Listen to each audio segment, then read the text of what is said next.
네, 휴일에 잇따라 나온 거물 정치인들의 불출마 선언에 여의도가 술렁이고 있습니다. 임종석 전 대통령 비서실장의 불출마는 곧장 민주당 내 이른바 86그룹 용태론으로 옮겨붙었고 또 김세연 여의도 연구장의 내부 저격에는 도를 넘었다라는 당내 반발이 터져 나오고 있습니다. 국회로 가보도록 하겠습니다. 나연수 기자. 네, 국회입니다. 네, SNS를 중심으로 많이 공유되고 있는 뉴스던데 공교롭게 같은 날 이른바 거물급 여야 정치인들이 불출마를 밝혔습니다. 먼저 민주당 어떤 얘기들이 오가고 있습니까? 네, 민주당에서는 그동안 인적 쇄신 대상으로 3선 이상 중진급 의원들과 함께 운동권 80년대 학번 60년대생을 가리키는 86그룹 의원들이 거론돼 왔는데요. 어제 불출마 선언은 물론 제도권 정치와 거리를 두겠다고 선언한 임종석 전 대통령 비서실장이 대표적인 86그룹입니다. 당장 여당 내 86그룹 용태론이 정치면 헤드라인에 등장하자 이 그룹에 속하는 우상호 의원이 아침 라디오 인터뷰에서 씁쓸한 심경을 토로했습니다. 잠시 들어보시죠. 우리가 무슨 자리를 놓고 정치 무슨 기득권화돼 있다고 말하는 거에 대해서 약간 모욕감 같은 걸 느끼고 있었거든요. 그렇지 않은데. 우상호 의원은 20대 국회 첫 원내대표를 지냈죠. 이 나름의 역할을 한 것이 기득권으로 거론되는 데 대한 서운함을 드러낸 건데요. 역시 대표적인 86그룹으로 분류되는 이인영 원내대표도 기자들과 만난 자리에서 개인의 거취 문제보다는 우리 정치 문화 구조를 어떻게 혁신할 것인지에 대한 지혜들이 이야기되면 좋겠다면서 거취에 대한 입장 표명을 보류했습니다. 86그룹보다 학번이 앞서는 우원식 의원도 페이스북에 글을 올렸는데요.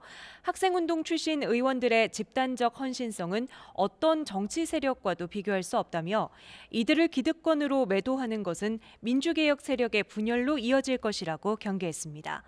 초선 의원들의 공개 발언도 아직 조심스럽습니다. 박주민 의원은 최고위원회의에서 현직인 한국당 김세연 의원의 불출마를 언급하며 국회가 지금 국민의 신뢰를 받지 못하고 국민뿐 아니라 의원들도 회의에 빠져 있다고 진단했습니다.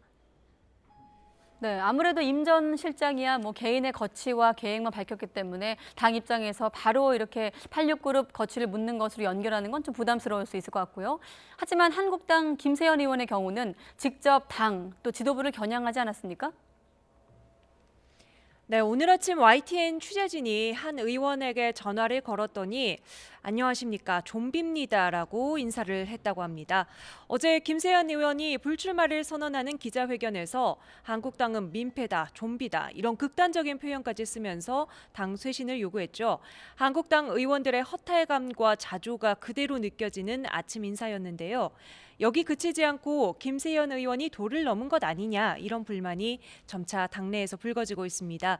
YTN 취재진이 한국당 중진 의원들을 접촉해 속내를 들어보니 한국당이 좀비, 민폐라고 욕하면서 여의도 연구원장을 유지하는 건 말도 안 되는 소리다.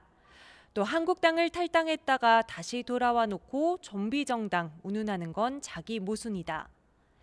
보수 분열이 탄핵 때문에 발생한 건데 그럼 처음부터 탄핵에 반대했어야 하지 않느냐 이런 볼멘 소리들이 나왔습니다. 지도부도 일단 원론적인 입장을 내놨습니다. 황교안 대표는 오전 회의에서 당 쇄신은 국민 요구이자 시대적 소명이라며 만일 총선에서 제대로 평가받지 못한다면 책임지고 물러나겠다고 말했습니다.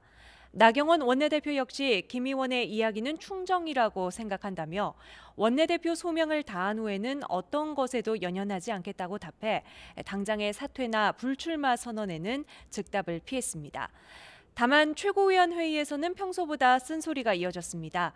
정미경 최고위원은 한국당이 통합도 쇄신도 지지부진한 상황에서 김 의원이 절박함을 느꼈을 것이라고 지적했고 청년 최고위원인 신보라 의원은 정치권 세대교체 요구가 국민 여론의 80%를 넘었다고 지적했습니다.